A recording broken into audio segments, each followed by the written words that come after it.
Omugenza mpire charite abirari in charge wa Kyabugombe Health Center ya kabiri omuri Kabale district. Abashaho abarkwegitira mu Kigombe cyabo echa Kigezi Nurses and Midwives Union nibagira ngo charite abire nabakora kurunje mirimo yabo. Anu bandi kushabira mu nasu no muzosawe na mpirire. Oryoko mu Health Center. Utakwenda kwegita n'abanasi bagenzi babo. Nitoki nibataka kwezika ya professionals.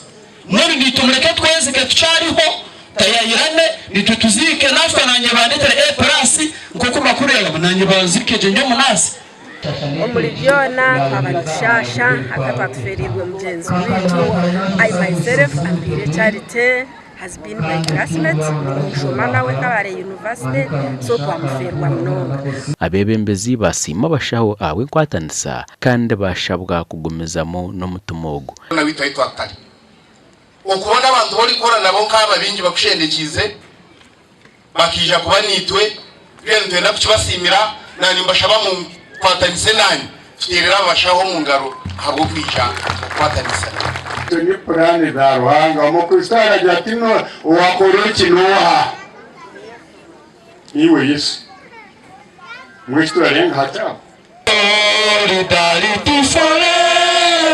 Gashakwa dana basubi